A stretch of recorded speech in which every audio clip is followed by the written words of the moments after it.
Yo, how excited am I to have this guest on the podcast. My friend and pastor, Reverend Dr. Otis Moss III, is today's guest. I originally thought it'd be neat to explore what was special to him about being in the pulpit, but as we got into it, he told me that the black church tradition is actually where he feels at home, and that's going to be the focus of today's discussion. On another note, I'm releasing this episode on a really interesting day. Today in the U.S., we celebrate Reverend Dr. Martin Luther King Jr.'s birthday. However, we're also about to inaugurate a man who represents the exact opposite of what Dr. King stood for politically and theologically. After producing this episode, I felt like I needed to release this episode on this day, because voices like Pastor Moss's are more important now than ever. I'll end this intro by just saying that I've been a member of Trinity United Church of Christ on the south side of Chicago for almost 30 years. It's my first real church home, and for reasons you're about to hear, I hope you'll agree, I couldn't be any luckier. Enjoy the episode.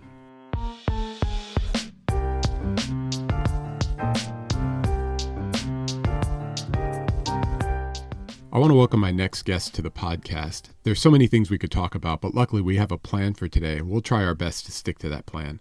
I'm pretty sure there's no way we'll do this quickly, but we'll try our best. With that said up front, I'm really glad that you agreed to do the podcast, so let's get started with an introduction for our listeners. Can you introduce yourself? Certainly. First of all, it's great to be on the podcast, Keith. My name is Otis Moss III, and I am a father. I am a husband. I am a son. I am a pastor, and I'm also an artist. Yeah, there's a lot of things I could add there, like hip hop head, comic book nerd, and a couple of other that jazz head for sure. But you have a lot of passions outside of the things that may be your Yes. immediate identity. Am I right? Oh, absolutely. Everything from poetry to film to hip hop, African American culture, jazz, music, and the intersection of Black religiosity with the shaping of American democracy. Incredible, incredible. And this might be a little bit tricky because it goes back quite a ways, but how would you say we know each other? When did we meet? The first time we met, I believe I remember, was when we came to Trinity as a family. I came as pastor. I believe we encountered each other when I was doing the youth revivals, but I remember our Mm. conversation and you sharing with me that you worked at this company called Bain, and we had some conversations about hip hop because I think I dropped a lyric in a sermon and you knew the lyric at the Yeah, time. you do that a lot. And for people listening to your sermons, it's like they just say, oh, that was a really great line. I'm like, yeah, he didn't write it though. You're like quoting scripture. You're quoting scripture. You're quoting Kendrick. You're quoting all kinds of folks. And I remember seeing you as a guest preacher. I don't remember what it was. It might have been one of the youth revivals or something else. And a few years after that, I remember hearing that you were coming as the senior pastor and starting your 2 years at the church for the transition, I think in 2006. And I remember Yes. being really excited because, I take a lot of notes when I'm listening to people on Sunday. And I like people, when I look at my notes, if my notes are organized, and I feel like they were organized, and I really like that. And so knowing that you were going to take over for Reverend Wright, who did that really well, I realize there's a lot of other parts of the job, but that's kind of where I was at the time. It's like, he's going to mess up my notes or not. But I was really excited when you came in, and then over the years as a board member and just as a friend, I've gotten to know you and your family a lot better. We also, like you said, share a lot of common interests and a lot of common friends. And a highlight for me was last year we caught up briefly at the North Sea Jazz Fest with Moop, who was also on the Yes. podcast, and it was just really great to get to know you better. So I'm glad you're here today. And I'm excited, and it's wonderful to be with you. It's been phenomenal to witness your family grow and develop. Your boys, my son and daughter, they're kind of the same age category, and watching them flourish and thrive on so many levels is always a beautiful thing to witness.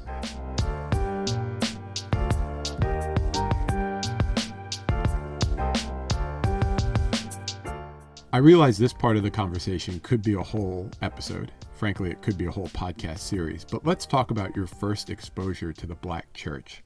What was your introduction to it? And I know part of this story, but I think it's important to start here for this conversation. I came to understand the Black Church as a village network.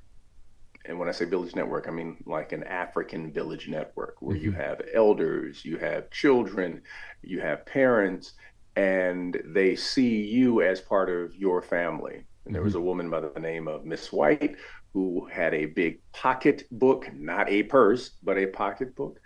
And she would dig into that pocketbook and she would always pull out peppermint and butterscotch, sometimes strawberry, Right. but most of the time peppermint and butterscotch.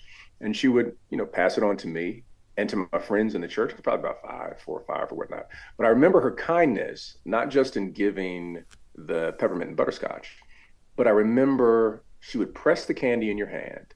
She would say, "I'm proud of you. I'm praying for you, and I love you."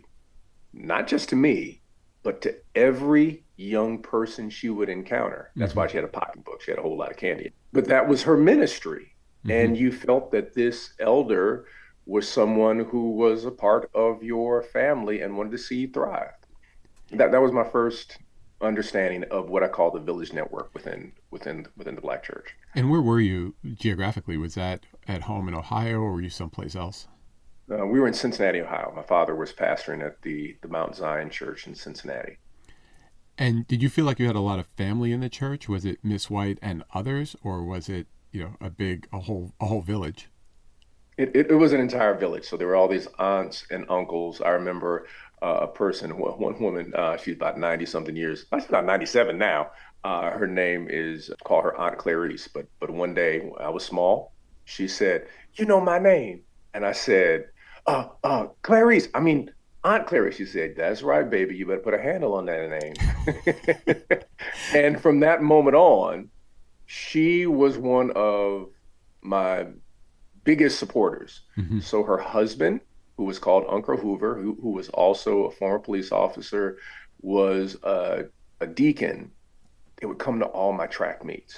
They would Mm-hmm. come to my basketball games. Mm-hmm. And she cooked every Sunday, but she cooked for like 40 people. I'm talking Right. about this is like Thanksgiving meals. Right. And she was an amazing, amazing cook, man. But that was normative to have those relationships. And when you're talking about that as a 5-year-old, I can imagine, given what you mentioned about your father being the pastor, that the black church was always present. But when did you know that's where you wanted to be? Because it's one thing to sort of see it every day and say, wow, it's great to be a part of this village, but I actually want to be a leader in this village. I want to be a voice in this village. When did that happen for you? I was much older when I was a teen, witnessing the work that we were involved in as a church. We were always involved in some type of protest, social justice work. We were involved in the anti-apartheid movement before people really even knew what anti-apartheid was. And when I became a teen, I got a chance to actually involve myself in the movement. And it was from the teachings of the church that Mm, you're to be a voice for those who are voiceless. You're to be committed to those who have been marginalized. This is the role of Christ. Christ is always with those who are on the margins. And as a teen, I saw the anti-apartheid movement in connection with my faith, hmm. which was very different from other people who were part of churches that they closed themselves off from the world. We were always attempting to alleviate suffering in the world. Right. There's a lot of people who say, you should leave politics out of your church and you should leave Mhm. the society out of the pulpit. This is about spirituality and your relationship with God. And it sounds like you were in a church that was very different. And it was also a kind of a different time. We're about the same age, but I know that your father had a role in the civil rights movement. So it was more than just about the faith community in some ways, right? Oh, very much so. Yeah. My mother and father were both a part of the movement. My father was one of the primary organizers of what was called the Atlanta Sit-In Movement, or the movement for human rights in Atlanta, where students got together to desegregate Atlanta. They're real clear. They said we weren't trying to integrate, we're trying to desegregate. We believed that we had the same opportunities, rights, and we did Mm-hmm. not want any type of shadow keeping us from human flourishing and thriving. So that was always a part of my life. Mm-hmm. And did they bring people from the movement through when you were a child? And did you get to meet some of them? And was it part of them coming to the church, or was it just part of them being in your family system, so to speak? Yeah, this is both hand. It's both Okay. hand. One particular individual, Andrew Young, who was came to speak for my father's anniversary. Afterwards, I'm waiting for when you're a PK, you do a lot of waiting for your parents afterwards. Right. PK He's is ready. preacher's kid for those listening. Yes, that's right. PKs, preachers' kids. You end up waiting. You're ready to go eat. I mean, you don't want to hang around church and talk and all that kind of stuff. So here comes Andrew Young, Ambassador Andrew Young, former Congressman Andrew Young, Mayor Andrew Young, Organizer Andrew Young, and he does something that many people probably of his stature don't do. I'm just sitting over in the corner, minding my own business, hungry, and he says, "Otis, you know anything about Howard Thurman?" And I'm looking at him. I'm like, Andrew Young's asking about Howard Thurman. I was like, I heard the name, Right. and he said, you ought to read some Howard Thurman. I want you to get Howard Thurman. I know your father has Howard Thurman in his library. It's like, yeah, I believe he does. This is what I want you to do. I want you to read the book, and then I want you to call me so that we can talk about Howard Thurman. I'm 11. Right. 11 at Right. the That's heavy time. stuff. That's college level, graduate level reading. Yes, I'm 11. But because it was Andrew Young, uh, I wanted to do my best to be able to respond to his particular request. So that's when I first started reading. That's the reason I probably have absolutely fallen in love with Howard Thurman's work, is because at 11, I was attempting to read and understand Howard Thurman so I Hmm. could have a conversation with Andrew Young. Right. And one of the things that I know from listening to you for well over a decade now is you are very well studied and very well read, and you're incorporating a lot of different genres and types of information into your message. For those listening, can you give me the two sentence version ish of who Howard Thurman is? I realize, again, this could be a whole episode. Yeah, it could be an old episode, but Howard Thurman was a graduate of Morehouse College. He was a mystic, theologian, philosopher, and he wrote a book in 1949 entitled Jesus and the Disinherited. That book is the foundation of what we call Black liberation theology, but was the one book. There were three books that Dr. King carried with him everywhere: a Bible, a copy of the Constitution, and Jesus and the Disinherited. And if you listen to Dr. King, you're hearing the theology of Howard Thurman.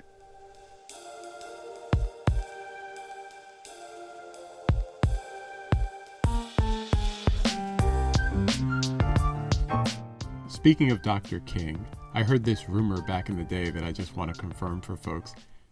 Was he a part of your family network as well? He was very much so. In what way? He performed the wedding ceremony for my parents. My father was, at one point, he was co-pastor of the Ebenezer Baptist Church in Atlanta. He was very close with the King family. My mother was the office manager for the Southern Christian Leadership Conference, and so Dr. King performed the ceremony. Andrew Young was one of the groomsmen, along with it's really crazy. I have a picture sitting over here somewhere. Where is it? In my office, that has my parents' engagement party, a surprise party that was thrown by Coretta Scott King and Martin Luther King Jr. In that picture is everyone from the civil rights movement. So That's you go, you incredible. see Andrew Young, you see Ralph Abernathy, you see C.T. Walker. You go down the list. You're like, wait a minute, that's the person from the Student Nonviolent Coordinator Right. Committee. That's the person from. It was unbelievable.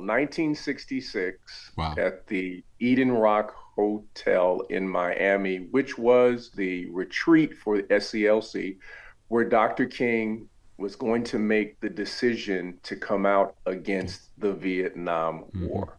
And Mm-hmm. they threw a party for my parents at the same time. Now, every part of me as a podcast producer is saying, end on that note. But I have to get one more clarification in, just related to that, because you mentioned a term there, Black liberation theology. Can you unpack what that means quickly for folks, just so they understand it? Because I don't want to gloss over it. It's very important background for the conversation we're going to have coming up next. Liberation theology, which has been highlighted by someone who just recently passed, Gustav Gutierrez, Latino brother, that we should look theologically from below and not above. A person by the name of James Cone in the US takes Gutierrez and says, yes, we look from the below and not above, but we look from the lens of Black people because racism is a sin. And then we look at the lens of Jesus. Jesus was concerned about those who had their backs against the wall. Jesus was in a colonized situation. Jesus was part of a minority group. Jesus was concerned about the liberation and transformation of those who were poor, downcast, and marginalized. And that is, in a nutshell, what liberation theology is. It is biblical, it's theological, and it's looking at Jesus through the framing of one who wants to turn the world right side up because it's been turned upside down by systems of oppression.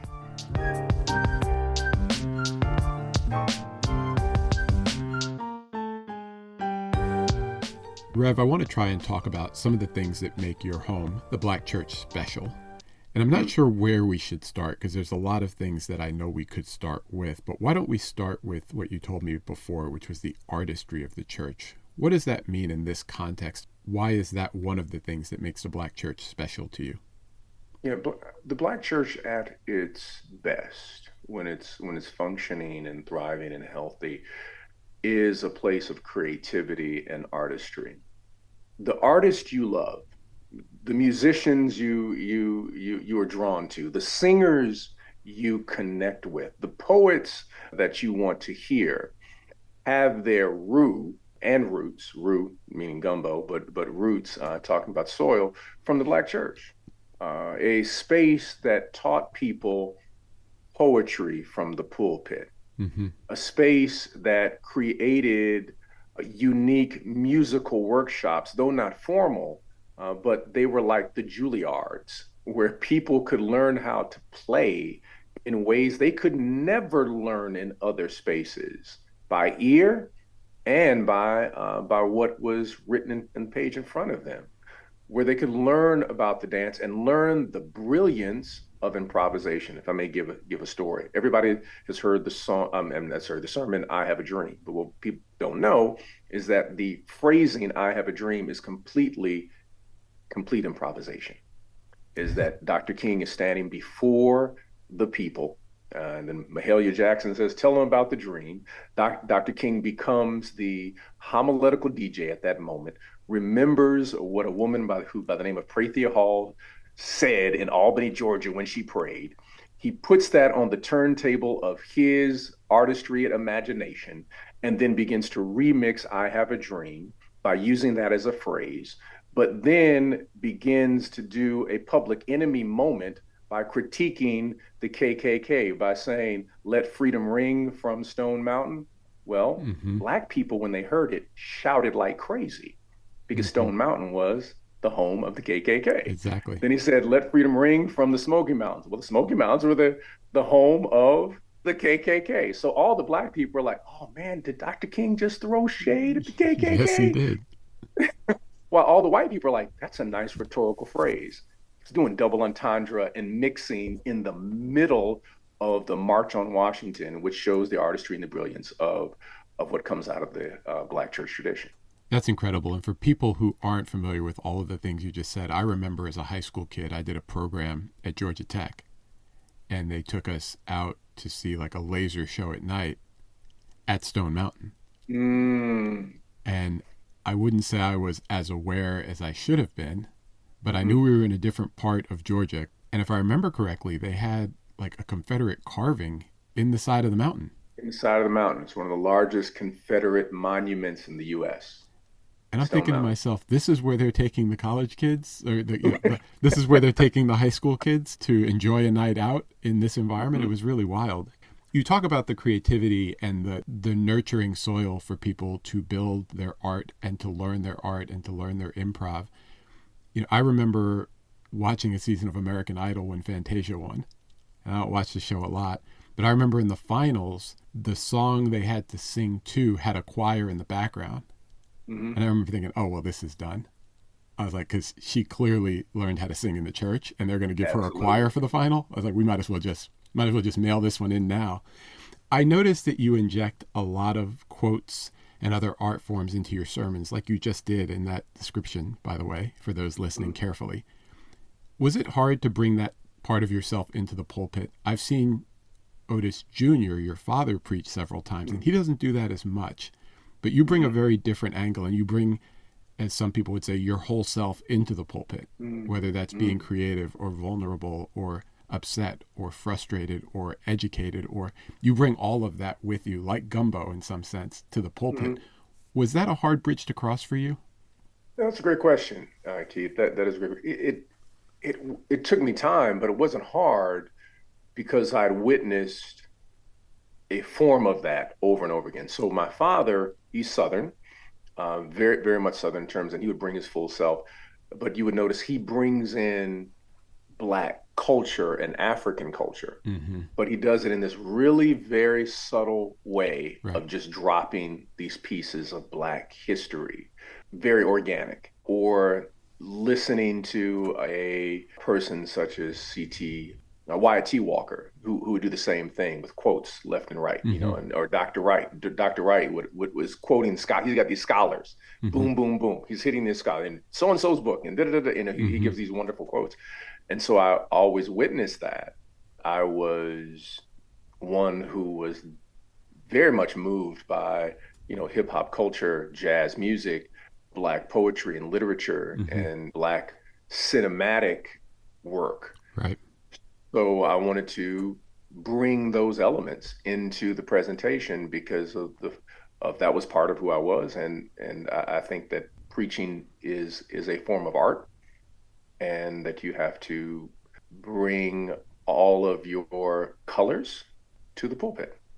It's very well said. And I would add that from watching it, it also brings the congregation or the audience together, depending on the context, because you span generations with your references, you span generations with your stories, and we all sort of get the message because different parts of it resonate to everybody in the room, regardless of the diversity in the room.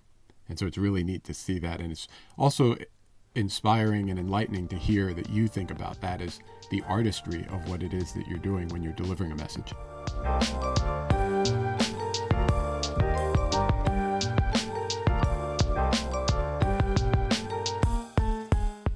I appreciate the creativity in the Black church and the artistry that comes from it. What else makes the Black church special to you as you call it your home? Well, there's the community, as I mentioned, the Village Network, where people rally and come together in a particular way. Again, when the space is healthy, and then there is this embedded theology or spirituality of resilience.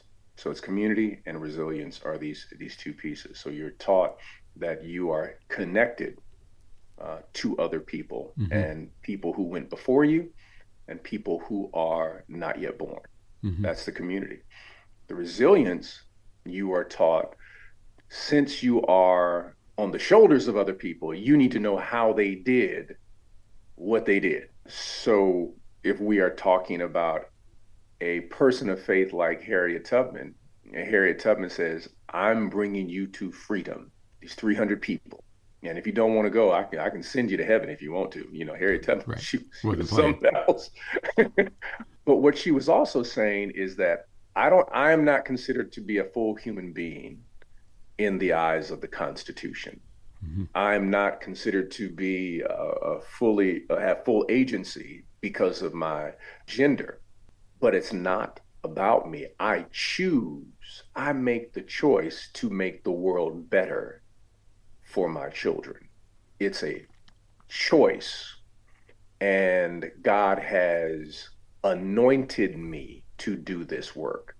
That's extraordinary for someone who doesn't have, in the eyes of the law, in the eyes of the Constitution, but chooses to expand the democracy for her children, but ultimately for everybody. And that's what Black folk have always done. Whenever we fight, we end up expanding for everyone, not just for ourselves. Now, how is that different in the Black church, which we're talking about in this context, from other traditions? Other traditions close themselves off from the world. Other traditions make a sacred secular separation. In Mm, other words, what I do on Sunday has nothing to do with what I do on Monday. Well, if that is the case, then guess what? You can have slaves because it has nothing to do with your faith. right. But when sacred and secular merge together, your spirituality becomes embodied. Mm-hmm. How I live, Mm-hmm. how I speak, how I interact. In the words of Howard Thurman, God places a crown above our heads we will spend the rest of our lives growing tall enough to wear. Meaning I will never reach it, but every day I'm stretching to be better. The Black church tradition, and I have to always clarify, Black church tradition. I'm not talking about a Black church. I'm sorry, I'm not talking about a church with just Black people. There's a whole lot of churches with Black people, but they don't function within the Black church tradition. Right. They will align themselves with a white evangelicalism and an ideology that is counter to the thriving and flourishing of their community, and a tradition that does not seek to alleviate human suffering, a tradition that is not centered on seeing everybody as having the imprint of the divine upon them. That's just an Americanized, or I call it capitalism in ecclesiastical garments, Mm-hmm. tradition. The Mm-hmm. Black church tradition is always seeking to alleviate suffering and allowing people to flourish at the highest level. And when you talk about someone like Harriet Tubman, who Mm-hmm. we read about in history books and is a giant in American history, you're talking about something a little more fundamental to the Black church as being the fertile ground that produces extraordinary people. And Mm-hmm. she is clearly one of hundreds or thousands that you could point to. Are there some in your life or contemporary examples that you sort of say, I'm still seeing that today. I've seen that during my lifetime, and I've heard about that with my immediate family and my relatives of how the Black church nurtured them to be great. I see somebody like, say, a Bishop William Barber, who comes out of the Black church tradition and has organized what is known as the Moral Mondays movement. And what is fascinating about the Moral Mondays movement, it started in North Carolina, a small movement comes out of the Black church tradition, but he started organizing poor white people and Native Americans. I mean, that's what Moral Mondays comes out of. And they said we have so much in common, one, and two, we all have the imprint of the divine upon us. Another person, friend of mine, Tracy Blackman, Reverend Tracy Blackman, who is a voice in Ferguson and has been a voice nationally in reference to the issues of race, breaking and casting aside misogyny, and a public theologian talking about the idea of, again, alleviating suffering. And then you have a new generation of activists who have been highly influenced, though they may have many critiques, but highly influenced by the Black church tradition at its finest. Black Lives Matter movement, Mm-hmm. whether you're talking about Otis Moss. I mean, even Palestinian activists in Palestine, in the West Bank, they saw the work of Dr. King, and they saw the work of SNCC, and they saw and they were like, we need to organize like this. They see a deep affinity in reference to what Black people were doing and wanted to build relationships.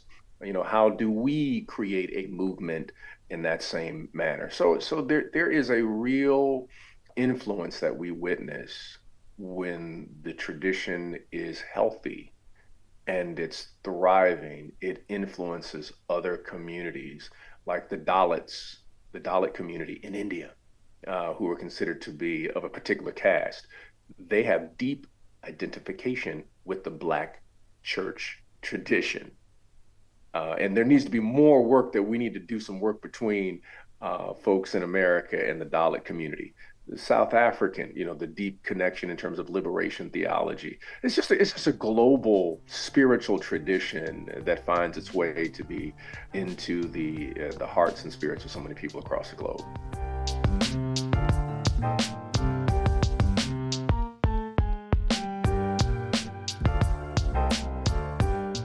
As we start to wrap up, I appreciate the creativity and the community and resilience you talked about as it relates to the Black church and more specifically the Black church tradition, which I'm learning as we're talking. You also mentioned the spirit and mindset of resistance and imagination when we were preparing for this. Can you say more about what those mean in this context? Moral imagination is one of the greatest weapons the Black church tradition offers and humanity has in general when structures come toward us that seek to snuff out the light of human flourishing and thriving. Moral imagination is the idea that we can envision a world that is not yet, but we will function and work and build as if it already is. And Black people have always had to envision a world that doesn't exist because the world as it is, at best, only sees us as extras on a set of someone else's drama. And how does that manifest or shape your approach to functioning and moving throughout the Black church tradition as a pastor? It is, well, I'll put it this way, as I learned from my father, he said that in your space, in your time, you are called to do good. And that's all you can do. And you are then called to give the baton to someone else when their space and their time will be called to do good. And maybe 7 generations from now, our great grandchildren will say, I'm so grateful for what my ancestors did. That's the work that we're called to do when we talk about building the kingdom of God and being a part of the kingdom, not king, but kingdom, that we are all connected in a larger network of mutuality. Rev, that feels like the right place to end without asking any follow-up questions, and it gives people a lot of food for thought. One of the things that I did want to make sure we ended with is giving people the opportunity to learn about where they can hear and engage with Trinity and engage with your ministry and your leadership. Give us the socials. Where should we be? Where should we be going? You can check us out on our website at Trinity United Church of Christ, trinitychicago.org. Check us out on IG or at Trinity United Church of Christ or Trinity Chicago, on YouTube, on Facebook. But the best place, there's this place on the south side of Chicago at 495th Street, the south side, the best side. I guarantee if you've never been to a space that is a part of the Black church tradition, it's like getting some good soul food. Once you taste it, you got to come back. Right. And for those of you who are Bedside Baptist members, they do 3 live sermons on Sundays on YouTube as well. Rev, I will list those and the contact information in the socials as well as the service times, because I do think there is something special about physically being in the Black church as you experience the Black church tradition. I want to thank you for coming on today. I know you are very busy, especially this time of year. And just having known you for a long time, it was great to unpack this part of you, because I don't think we talk about this very much. We talk about a lot of other things and contemporary things. So thank you very much for the time today. I really appreciate it. Oh, man, it's my pleasure, brother. And congratulations on the podcast. And keep shining your light everywhere.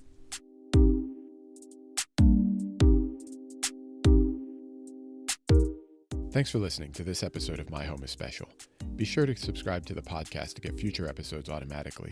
You can go to myhomeispecial.com to see the full project and sign up for email updates. Be sure to follow KBevPhoto on Instagram or go to kbevphoto.com to see what I'm snapping these days. There's a lot on both to explore. For now, this is Keith, aka KBev, signing off. Peace.